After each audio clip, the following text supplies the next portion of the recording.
So, are you curious?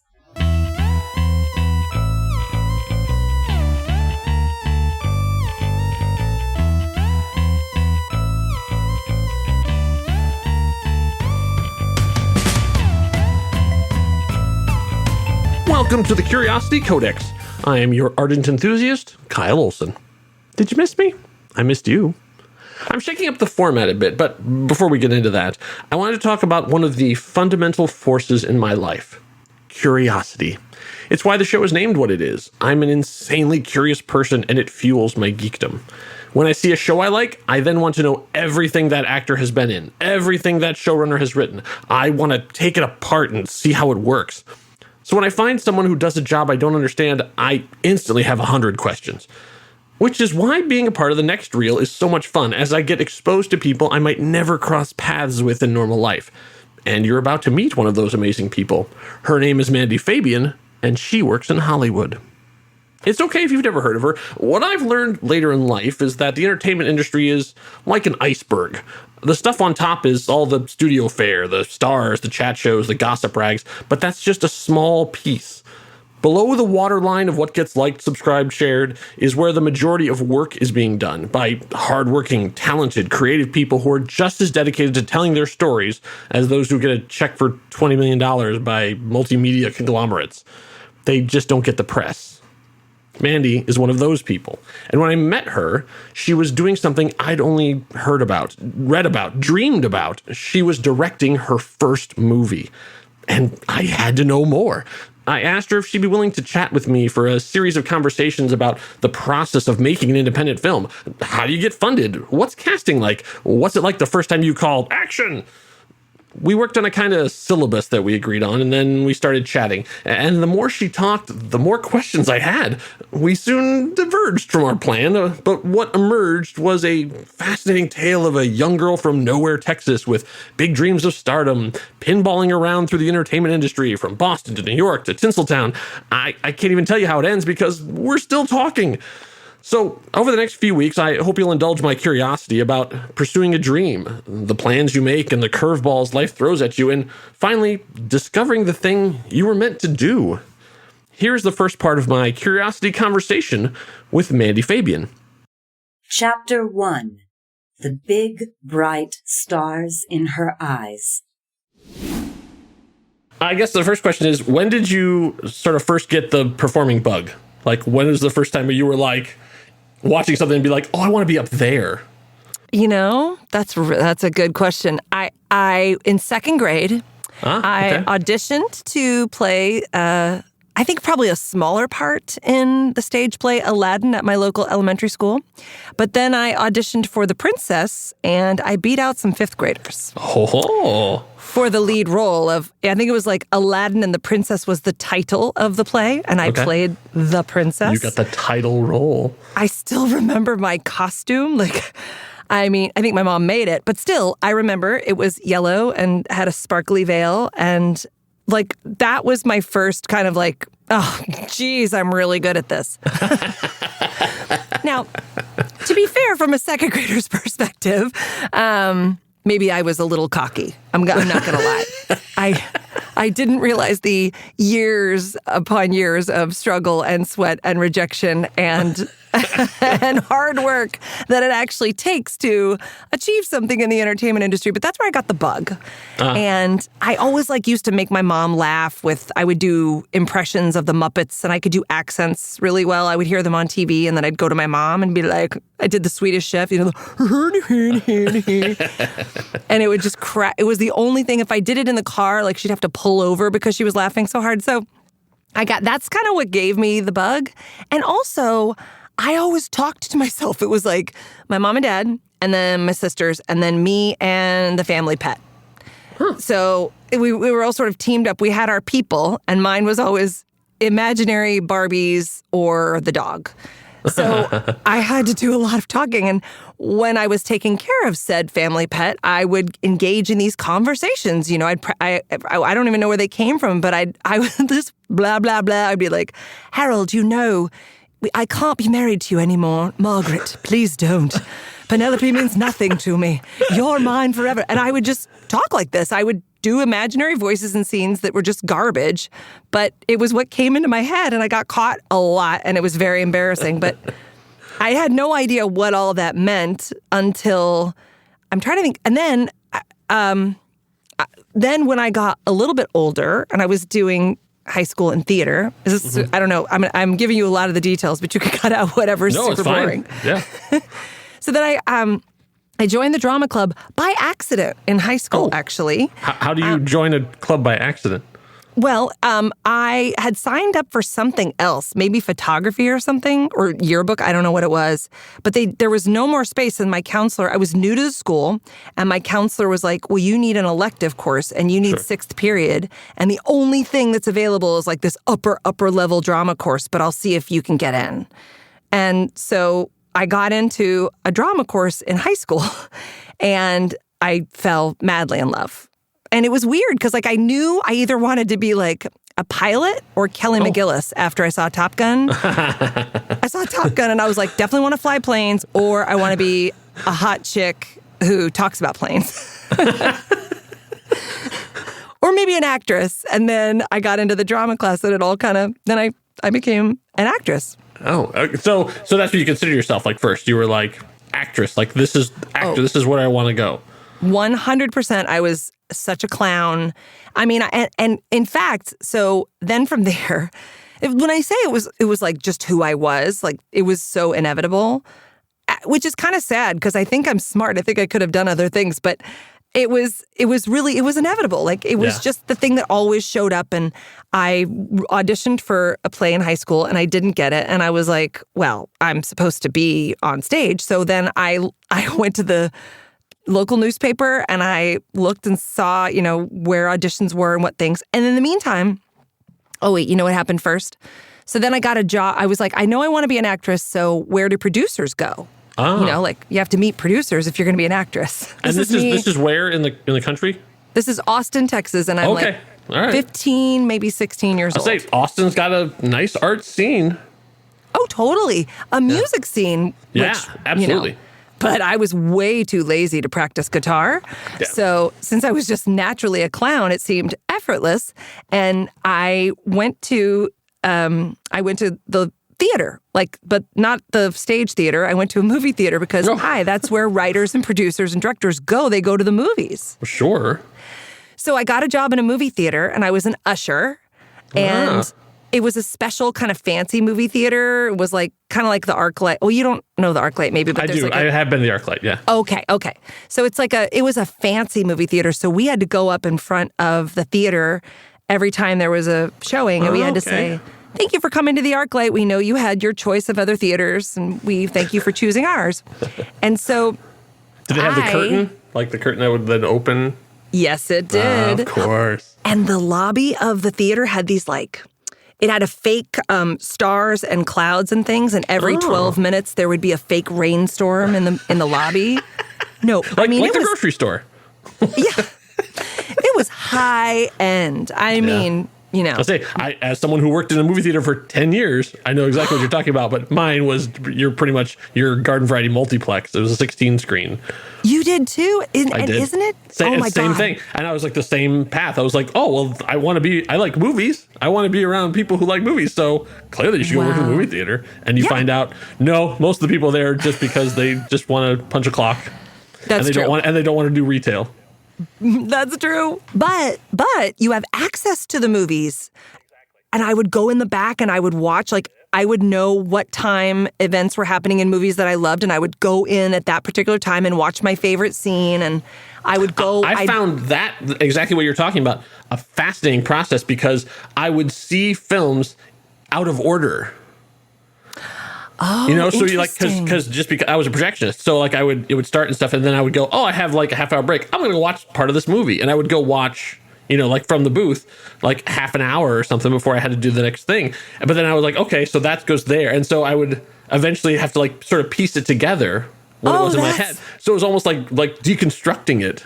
That's kind of great. Yeah, and also it was easy to enjoy horror films that way because you can just see beginning, middle, end. There's all this crap in the middle you can just jump right over. Right. You watch the end, you're like, was that so scary? I get it. Yeah. That's funny. Yeah, I mean, because I was 16 and, anything you watch at 16 is like the best movie ever made. Yeah. And they are still the movies that I would watch every year, because I just fell in love. I mean, Yeah. But I did so I created a character to do the announcement. Oh, okay. It was like Saturday night, the 8:00 showing, and I made up this rap. And so, instead do you still remember it? Of course I remember it. Oh, I need to hear it. Okay. Okay, so we're all sitting down in our theaters. Okay, so all of us. You ready? We're all sitting in the theater Yeah. with our popcorn, just like, oh, I can't wait for the movie to start. Like, oh, here she comes. Oh, nice. Yes. Thank you for setting the scene. I am in my polyester vest. Okay. With my name tag, with my rainbow name tag, and my little black skirt with my black flats. And I'm walking down to the front, and I said, I would go and say, I'd turn around, and then I would turn back around and go, "Good evening, everyone. Welcome to the Arbor 4. The trash goes in the back, and your feet go on the floor. We're really glad you came here to see this movie. I've seen it once myself, and I think it's really groovy. So sit back, relax, enjoy the show. Thanks again from the Arbor. Now I have to go." And thank you. Thanks. Yeah, no, it was a crowd pleaser. Yeah, so did you actually get a pretty good response from people? I did because, Because, they're used to the same spiel every time. So right. Someone doing something different, yeah. Yeah. So it got such a good response that then I created an Addams Family one where I had the whole audience snapping with me, and I had a country one. I mean, I did audience participation ones. I created 4 or 5 of them, and I just was doing all these characters, and I got into the local paper. Oh, wow. Yeah, because it was, it was a weird, funny thing that this 16-year-old kid. Anyway, that was the first step. And then when I thought I was pretty hot stuff. I was a big deal at the Arbor 4, Kyle. A very big deal. Well, how could you not be? I mean, you were creating original songs. Everybody else is just sweeping up popcorn, but you're like, no, wait, I've got one more verse. I think I always I was like a terrier, I wanted to create something fun or funny in every situation. I don't know if I was diligent about sweeping the floor. I might have been a horrible co-employee. But in any case, this was what I was just constantly driven to do. Anyway, then I didn't get a part that I had auditioned for in high school that I really felt that I deserved. And so when that happened, I was like, well, I'm going to go get a job as an actress. And I looked in the paper for, auditions that were happening, and the local comedy troupe was having auditions. And so I called them up, and they were like, "Wait, are you the girl from the paper?" Oh, wow. Yeah, which is a great way to go into an audition. Right. And I was like, yeah. And they were like, well, you're 16. We serve alcohol. I don't think you can work here, but we'll check. So they checked, and turns out I could, as long as I wasn't drinking. And I wasn't. I was very... I had to win an Academy Award someday. There was going to be no drinking. Right. I mean, I didn't mess around with boys or drinking or drugs or anything. I was so focused, which is kind of great, Yeah. I only hope that my kids have a focus that makes them so insane that they, don't get into too much trouble. Yeah. You were career-minded. There's nothing wrong with that. I guess. And it was fun. I mean, it was the most fun that I could ever have to it was like my mom times 350 when I'm making people in a theater laugh, right? Yeah. So this was an improv troupe, or? It is a sketch comedy troupe that still exists. So they would write, Second City, they would write everything. Yeah. Yeah, it was all sketch. It's called Esther's Follies. Okay. And it is on 6th Street in Austin, Texas. Oh, they're still there? Oh, they're still there. Oh, that's great. So many of those things just whoosh and they're gone. No. That was there probably 20 years before I even got to them. Nice. And they were all grown-ups, and I was like the 16-year-old. And then, and it's still there. And in fact, the guy who does the magic for that show is still there, and he was my prom date. Hey. Ray Anderson. You dated a magician. Well, because I'm telling you, so I auditioned for this thing, and I was supposed to be in the B company, but then I really wanted to be in the A company. Yeah. So I would go to the B company auditions, and then I would just hang out and go to every A company. I mean, B company rehearsals. And then I would hang out and do all the A company rehearsals. And I was like, and I showed up to every show. I just came, even though I wasn't in them and I wasn't in the show. I went to every show. And finally, after doing that for like a month, they were like, well, Jesus, I mean, you're here. Like, and it was the same script, right? Like A and B were doing the same. No, they were different things. Oh, they were different. So you memorized both. Yeah, I mean, I was just watching. I was watching them writing new material every week, rehearsing that material the week of the show, and then doing one show Thursday and 2 shows Friday and Saturday, and then sometimes special shows on Sunday. So it was a huge schedule. And I guess they just burn all that material, and then they start over from nothing. No. Oh, okay. No, so they just they're cherry picking. So like, hey, this works. Let's keep it in. This didn't work. Let's write something new.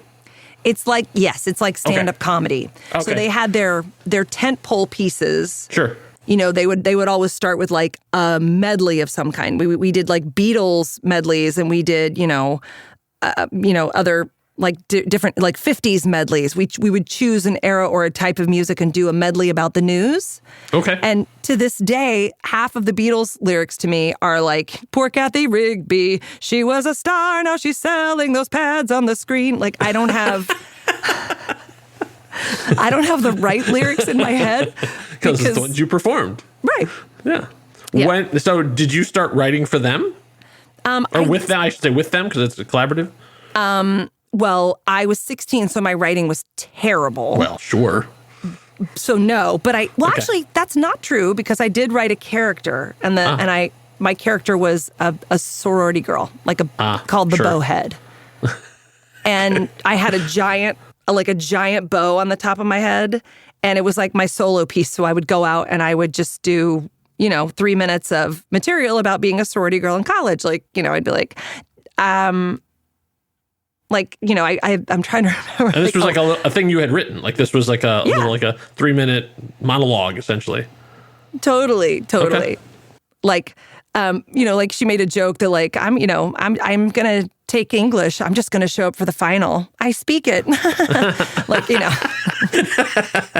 That's a good joke. Thank you. Yeah, I had some for a 16-year-old. That's a pretty good joke.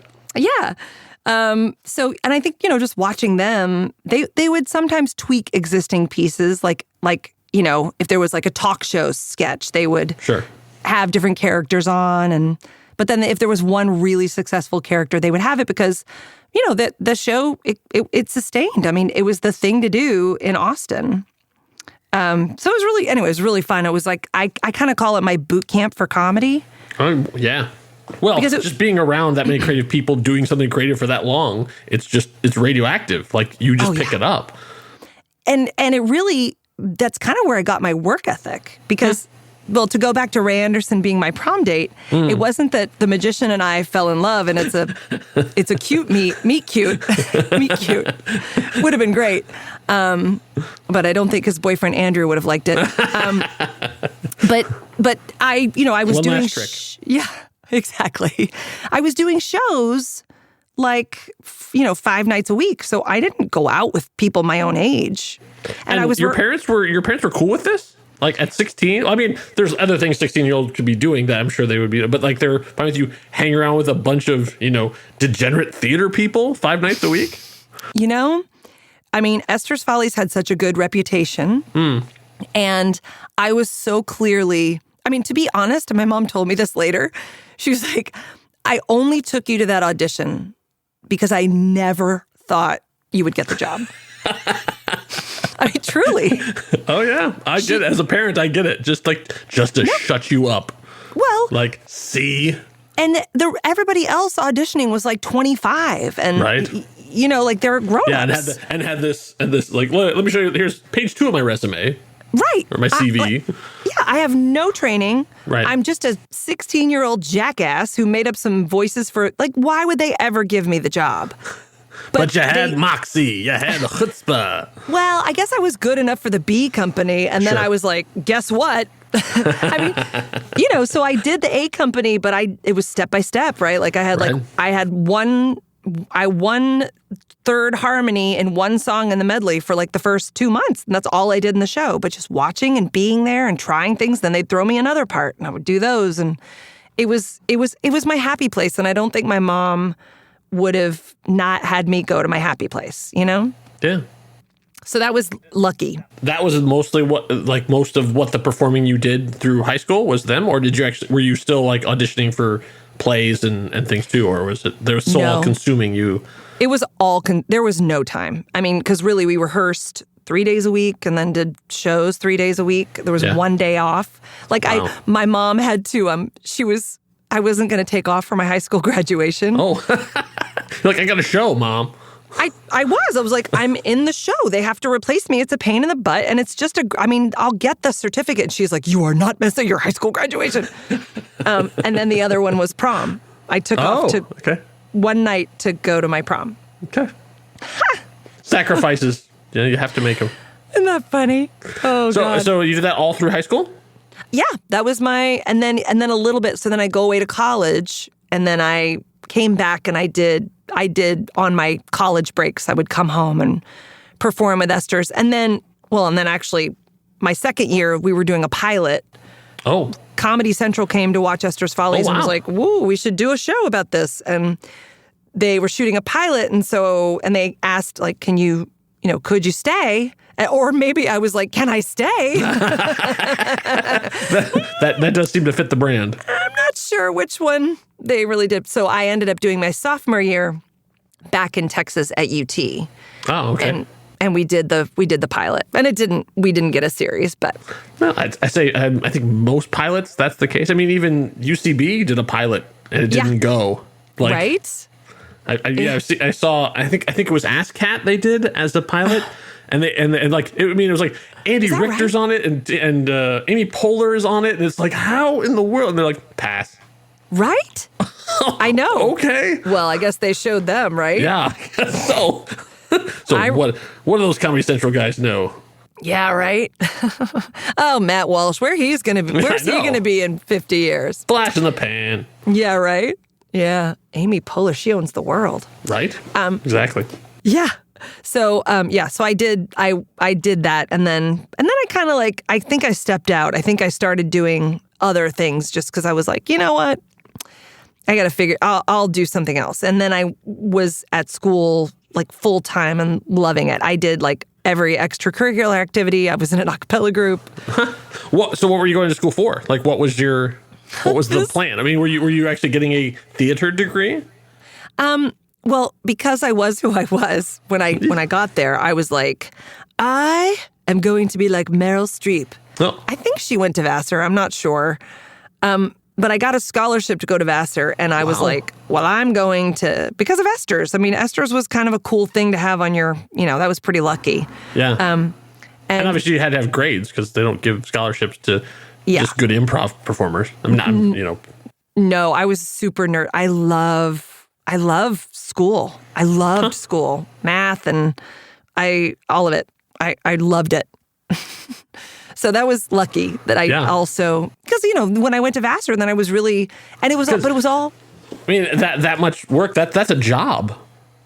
I mean, you're doing that 5 nights a week or whatever, you're going to school and you have a full-time job. I don't know how I did it. Yeah. Except that. Man, the energy of youth, right?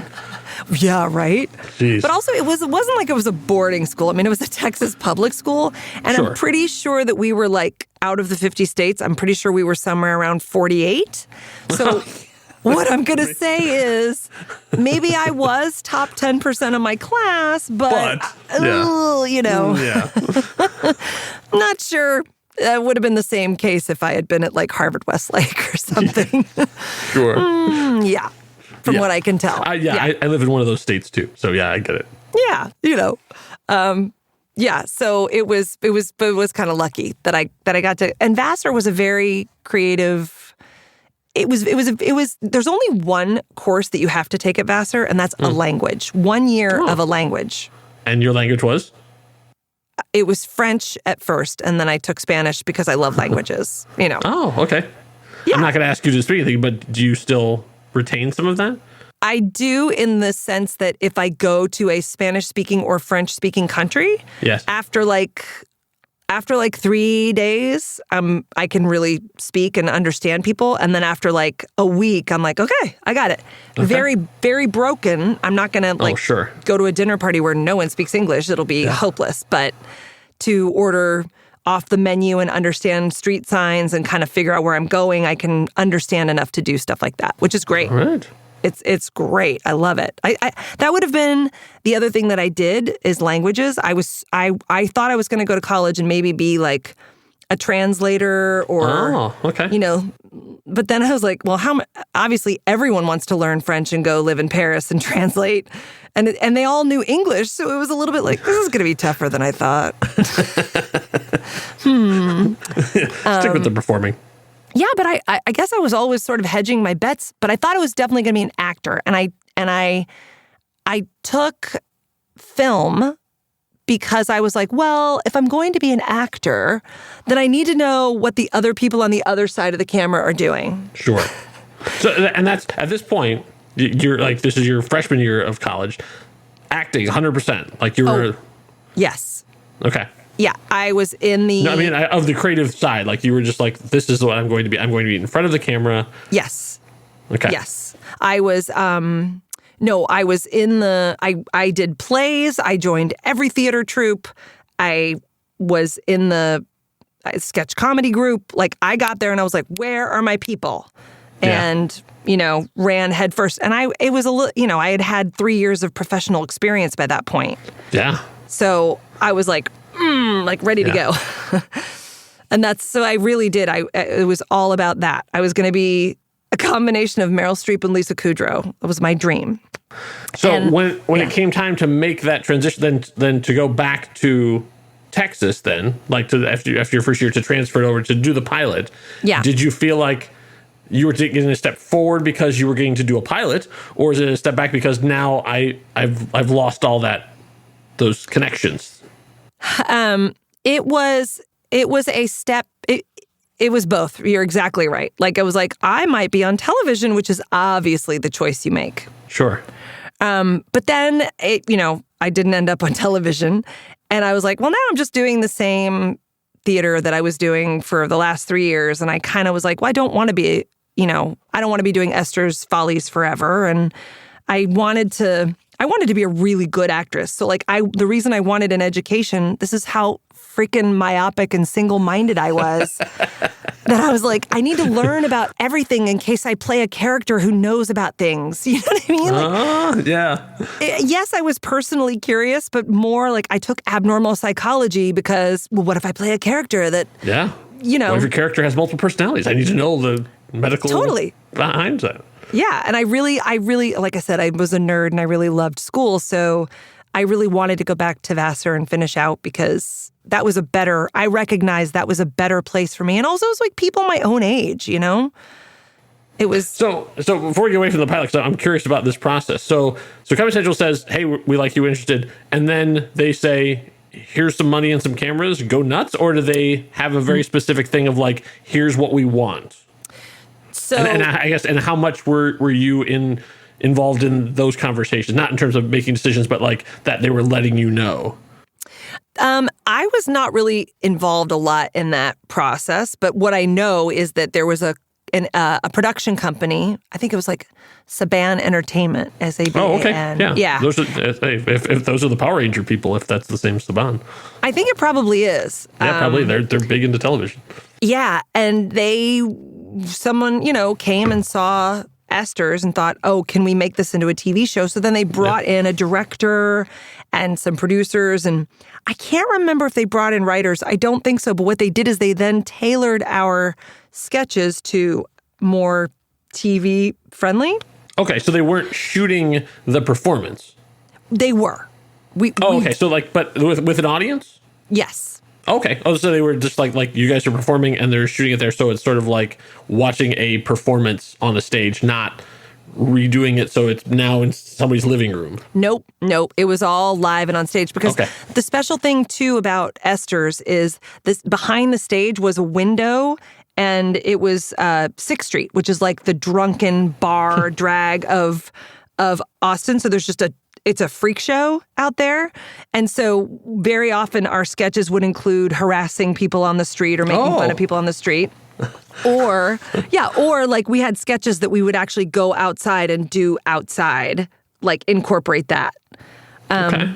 The final song we did every show was Cry Me a River, and this beautiful, songstress would stand on the stage and sing Cry Me a River, and out behind the window we'd have a blue tarp floating up, and then we would do all of these things on a river, tubing and skiing and yeah, exactly. Okay. Like it was a flood outside because she was singing Cry Me a River, stuff like that. So they had to kind of do the stage element because that was a big part of our show. How did you adjust your performance from playing to the back of the house, which is, in those things you gotta be big, to having cameras recording you, or didn't you? It wasn't super, from what I can recall, and again, this is like 5 years ago. Yeah, exactly. No, but all of 20 I'm probably joking. at this time. Yeah. I'm a child. So, but from what I can recall, so I did a number from it's called Love Didn't Do Right by Me, and it's a song from White Christmas. Okay. But we did not get the rights to Love Didn't Do Right by Me.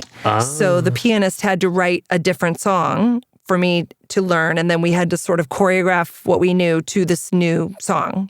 Like, there was stuff like that. I don't know, and just different things like, holding for close-ups and things, having to repeat things a little bit like, I don't know if you've ever seen a television show being taped. Have you ever seen it? I have. Yep. Yeah. So, we would go back and pick up things and the audience would have to fake applause and, But for the most part, I feel like what they did is they brought in cameras and we just shot for an entire weekend. We shot all 5 shows, the same numbers, and then they would take the pieces that worked the best, as far as I can remember. And do you know where that is now? It's just sitting on somebody's shelf. Do you have a copy of the finished pilot on a VHS tape somewhere? I'm sure they have it. Oh, I'm sure they have it. Yeah, I'm always just curious because there's so many of these things that you hear about that I wonder where they are. Is there a vault somewhere with all of this missing media? Yeah, I'm sure, I was awful. Even later, I was. Even when I became a filmmaker, I made movies and I didn't even know that they were at the film studio to pick them up when I graduated. So I did not keep track of anything that I did. I have a couple of things. I do have my senior film that I did, but there's so much stuff that I didn't even know where they were. You just did it for the assignment. Got the grade and then... That's what I mean. I'm a jackass. It never occurred to me. Maybe because I did theater for so long, Oh, yeah, the impermanence of theater. Right. You do something and it's over. You move on. Yeah. But this is no, keep track of your stuff. Yeah. Yeah. So it was, I'm sure it's somewhere. I remember I was back at Vassar watching it on Comedy Central. It did show. Oh, they did air it. Yeah, they aired it a couple times. They just did not. They had paid for the content. I'm sure Comedy Central gave, somehow Saban and Comedy Central had worked that out. Yeah. And so they did a lot of times show it. If it's a pilot and it doesn't go, it doesn't go anywhere. It just goes right into the archives, hopefully, or into the trash if at worst. Yeah, and I don't think. Austin is such a quirky, weird little town, and there's something so electric about the live performance of it. Yeah. That I don't think it translated to TV. It was good, but it's different. So after that was a year then you spent. So you went back to Vassar then? Yeah, I went back to Vassar. Okay, how was that picking up after being gone for a year? So good. Yeah? It was even though new people, people had moved on and everything, you just hit the ground running? Well, really only 1 year had moved on. The people that I met who were seniors when I was a freshman. And then I did my sophomore year in Texas. Yeah. So this is junior then?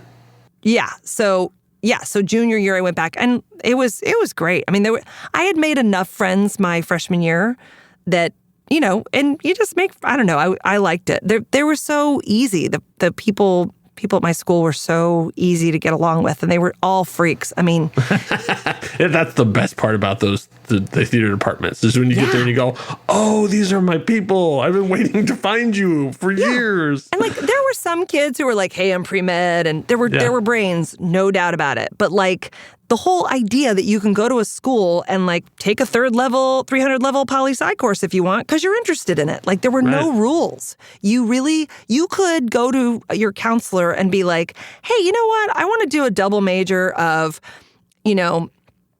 urban studies and women's studies, or, I mean, that's not that outrageous, but urban studies and Spanish or whatever. Like you could mix and match. You could do triplets. You could do, you could do anything. You could totally shape your education. They were very encouraging of you to empower yourself to do all that stuff. That is very cool and very rare. It was and I didn't even know that part of it. It was sort of like, well, Yeah, this is what college is, right? This is what everybody's doing, isn't it? Yeah. So there were a lot of really like creative, interesting people at that school. So at what point did you pick up a camera? Like, was there a class or something, like a filmmaking course or something that you did that you shot a short something? Yeah, I think that the one thing, I did a lot of extracurricular theater, but I got a C in set design. Oh. When I was a freshman. Okay. We all have, when you do theater, you have to do all the stuff, the costume and the. Oh yeah. And I did that. And I was terrible at it. I mean, and it's the only C I've ever received in my life. Wow. And so I was kind of like turned off by the theater department. So I didn't go. I knew I was going back to Vassar, but I wasn't going to do theater because I'm not going to get another C. I can't. And there was a They part clearly of me, do not know genius when it's right in front of them. I was such a jackass. I mean, there was a part of me that was like, I know how to do theater, Yeah. I just was, but it was great. And I think life unfolds in this perfect way because I was like, well, I don't want to do theater anymore, so I'm going to do film because eventually if I ever make movies or do television, I need to know what the people on the other side of the camera are doing. So I became a film major my junior year. Oh, wow. Okay. Yeah. And I majored in it and I loved it. I loved it. And I also had this, I know I'm going to be an actress, so this is really just for me to be able to talk funny at parties or, to have something to say. Sure. I wasn't studying it because I'm like, I'm going to be a filmmaker. I was studying it because I'm like, I'm going to be an actor, so I should know about this. Yeah. You know what those guys in the chairs with the megaphones and the weird eyepieces are doing when they're giving me direction.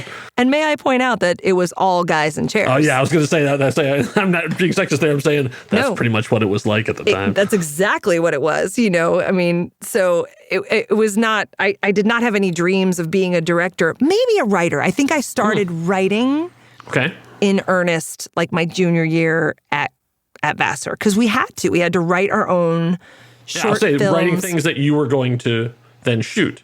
Yeah. So basically it was more for economy than for a passion for the written word at the time. It was like, well, I'm not going to let somebody else do this. Oh, yeah. When we had to, it was our assignment. Like there was no, so like my first film officially, I guess, was a music video of Copacabana. Okay. By Barry Manilow. Sure. Which I loved. I mean, I loved working on that. Like, I got to pick these really silly, fun things that I love to do. But I was definitely more interested, in like the comedy of it. And I still am to this day. Like there were people that made movies and I'd be like, oh God, you're a filmmaker. Like you really thought about where to put the camera. Yeah. Oh, I know. I've only directed one short. But I got involved in the local community and we went to a screening of all these shorts that people had put together, like, a yearly thing all together. And I was watching some of them. I'm like, oh, okay. Yeah, I'm all right. Like, my one wasn't in there yet because I was still working on it, but I was in there I'm like, okay, I'm doing good. And then one came along and I was like, oh my God. Sort of like you're thinking like, oh yeah, I'm kind of a big deal here. And then all of a sudden a shark comes through and you go, okay. Like there are people operating on different levels. Like I was just like, master shot, A camera, B camera, camera and then come back and forth. I'm on it. And then you see somebody, with like their handmade steady cam running through and doing a 10-second, a 15-second tracking shot. And you go, okay. I have to learn now. Right? That exquisite attention to detail and all the stuff that it makes film what it like really, really, really great. It really is the thing that makes it really great. And it is the most tedious, annoying, hard part of the process for me. But it is the thing that you must do to make it great. That's what I did. That's where I started writing and making films, and I wrote plays. I started writing plays. Okay. Okay, so let's talk about that, then transition. So, like, you wrote them because you had to. Yeah. Like, because, like, it was for your assignment, and, like, you had, like, done, like, basically, this is just a thing just to get me past whatever it is. And then, did you find, like, I could do this? Or was it, like, there's an opportunity, so I'm just going to jump on it? Like, did you feel the call of the written word? Or was it like, well, nobody's going to make opportunities, so I got to make them myself? I pretty much danced with the one who brung me. Like, I loved short films because they were sort of an extension of sketch. And when of course. And I joined the sketch group at Vassar, and so we were writing sketches all the time. And I had experience with that. But it was my first time getting to do my ideas, right? Like, because at Esther's, I'm just never going to be able to compete with, they've all been doing this for so long. And so this was like kind of a great playground. So I really, the sketches kind of started it. I found that I really enjoyed writing small chunks of things that would entertain people. Just as an aside, just because I'm a comedy nerd, and we'll get. I don't want to derail this thing, so we're just gonna and then go back. We're gonna jump off and then come back in. Yeah. How does Esther's feel about endings?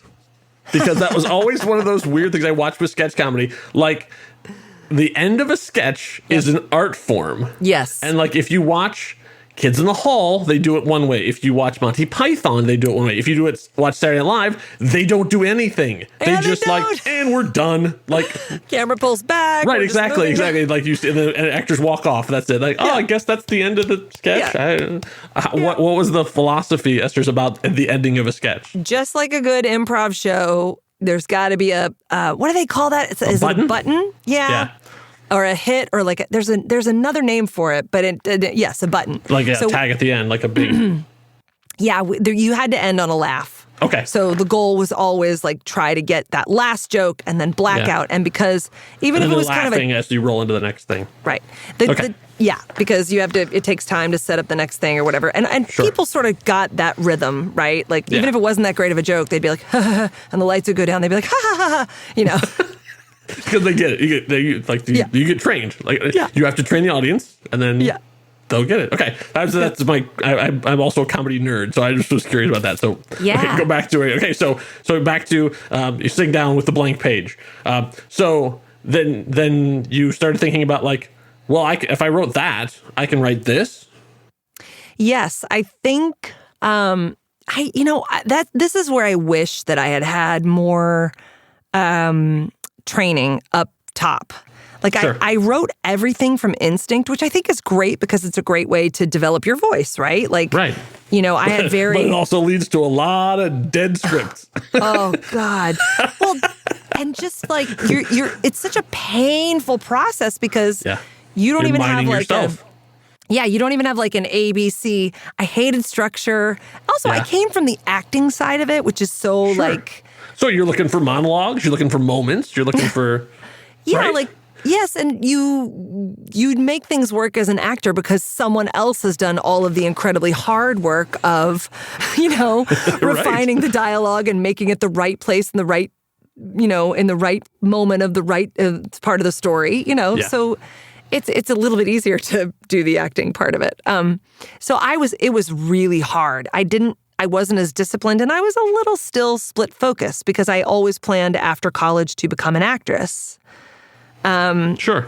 So I was writing. This was still just biding time. Yeah, I was writing because I was passionate about it and I liked it, but I don't think I ever really anticipated that one of my plays was going to be produced. Oh, really? So you were just doing it more for the exercise? I was doing it because it was interesting to me. Like I liked it, and I had seen a lot of theater and done theater, and I liked it. But I wasn't sure what my voice was. It was very clear to me that my voice was comedy, like sketch comedy. Yeah, absolutely. So there was this, I was constant, like I did improv, I did sketch, I would write funny songs. I was constantly thinking of these ideas, and that's just what I automatically did. So I never focused on other things because I was planning to go to Europe after college and go do improv for 6 months in Europe. And then come back and do improv in Europe. I didn't know what I was doing. Is there a big improv scene in Europe? No. Okay. I was like, did I not know about this? No, just we were going to go to London. Maybe there was an improv scene. Some people want to go hang out at the Louvre. You wanted to be up there. Can I get a place? Parlez-vous. It was like a friend of mine. We were in the improv group together, and we were like 21 and graduating college. So we're like, and you could, I don't know if you still can. I'm sure you can.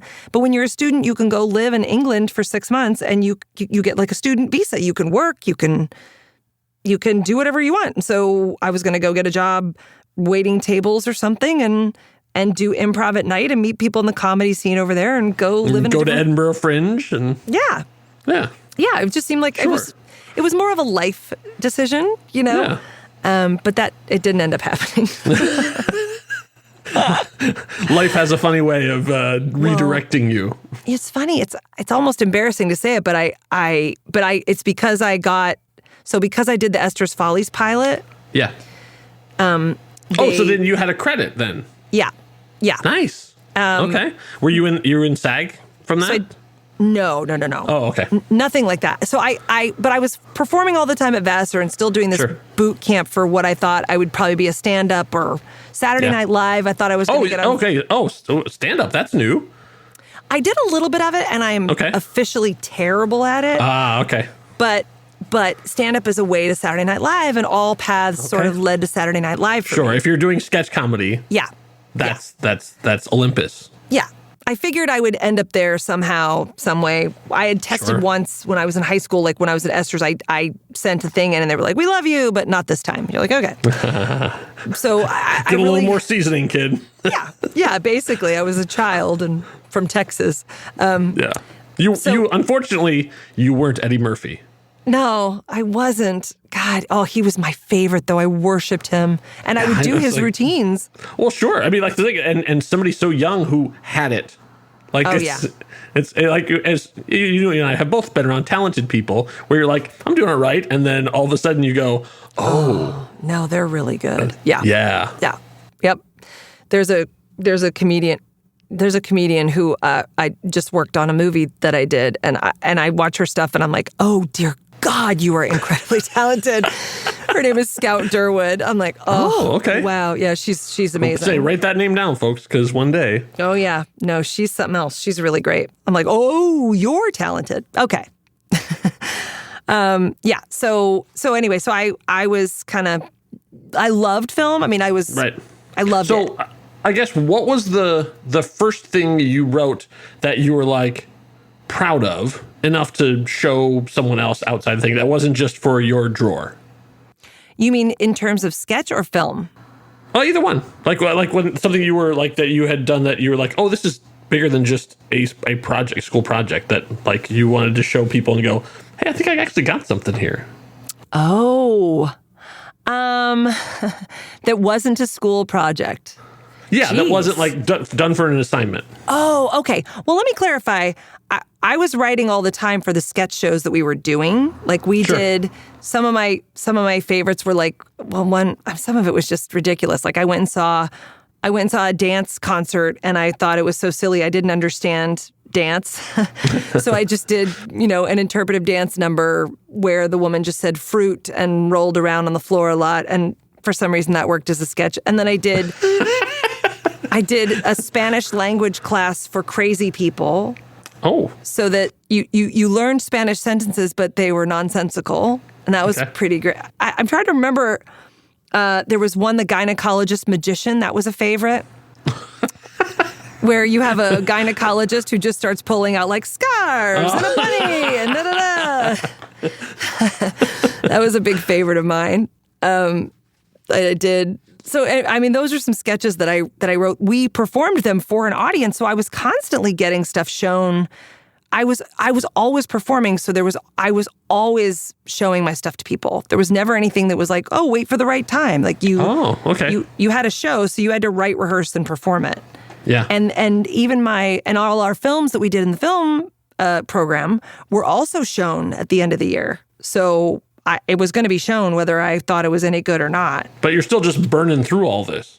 Yeah. Like you're not keeping any of it. You're not building up you're not, a catalog or anything. You're just keep working. Kind of, yeah. I still do. I think I have my senior year film, which was called Immaculate Conception. Oh, okay. And it is about a boy in college who sleeps with a girl that he has a huge crush on and gets pregnant. And he doesn't know what to do with the baby. And he has to ask her for if she wants to be a parent with him. And this is all silent. There's no dialogue. But you just see him growing pregnant, and you see him dealing with all the things that a woman would deal with if she's pregnant. It's sort of like a feminist thing. But I think I still have that film somewhere. Okay. I'm sure I do. But everything else was like sketch and theater and kind of, So then when I got to New York, well, I didn't end up going. So, okay. Yeah. Jesse, you graduated then? Yeah, I graduated. Okay. And with a degree in? In film. In film, okay. Yeah, so it was a Bachelor of Arts with a major in film. And then here was my plan. Well, I was going to go to London for 6 months. Sure. But I was also like, I'll go to Boston. And because my aunt and uncle lived there, I didn't have any place to go. I had no. Oh, sure. I had no plan, and I wasn't going to London for it was a while. So I had 6 months to kill. I'm like, I'll go to Boston. I'll see if I like it there.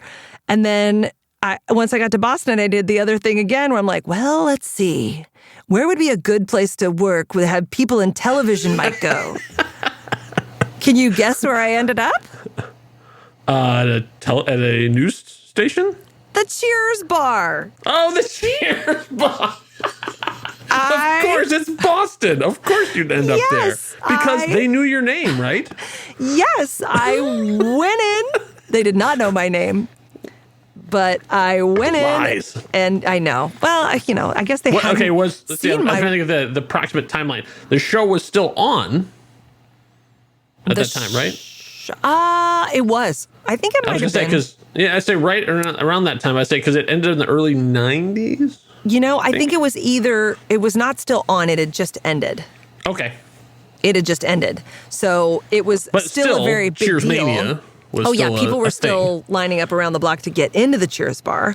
Yeah. And I got a job waiting tables and the fancy restaurant upstairs, and then also bartending and waiting tables downstairs. So we did both. Well, if you're going to be an actress, you have to wait tables at some point. I seriously thought that by being there somehow, that I don't remember the names of the creators of Cheers. I feel like I'm Charles. Yes. Yeah. I see the title card in my head, but I can't. Yeah. I know. Yeah. They had all this memorabilia up on the wall. They had a gift shop, of course, and I watched the show. So I love the show. And it was such a, I felt like I was on television because I was sort of, even though it looks nothing like the set. You were on a set. Right. Yeah, right. Even though it looks nothing like the set. But just the fact that it existed, I was a little bit like, oh, it's the exterior is the same. I was saying you were pretty brave. Because once again, you uprooted everything. You didn't follow anybody out there. You're just going to go to a brand new place, new scene, and meet all new people in a whole new environment and be like, nope, this is it. This is the career starts now. I guess so. Yeah. I was kind of like a combination of clueless and driven. I was so busy doing. I performed in the senior musical, and I was doing the final best of sketch shows, and I was doing all this stuff that literally we were supposed to move out of my terrace apartment. We had it was housing on campus, and my sisters were like, "When do you have to move?" And I was like, "Oh, tomorrow." And I hadn't even gotten a box, much less packed a box. My roommates were all ready to, my housemates were packed and they had schedules and plans and vans and parents who were taking their thing. And I had a car and some ideas. I was like, oh, no. I was really weirdly together in terms of I can make a sketch that'll set your hair on fire, but I cannot pack a box or plan how to get from New York to Boston. You know? Yeah. It was I was very fly by the seat of my pants. So that was normal for me because that's just how I lived. Well, we've hit Boston, so we're also going to hit pause. But don't worry, there's more conversation to come. In part 2, we're going to the city so nice they named it twice. We'll discuss professional auditions and maybe pitch a couple of our dream projects. Thanks for indulging my curiosity. Go do something nice for yourself. Thanks so much for listening. This has been the next chapter in the Curiosity Codex, but there are still many pages left to decipher. We're part of the True Story FM family of podcasts. Find out more about us at truestory.fm. Our theme music is Intrusion by Severed Personality, aka Kevin MacLeod. The voice of the Codex is Vicky Hall. Find her on the web at vickyhall.squarespace.com. And my name is Kyle Olson. The Codex is closed. For now.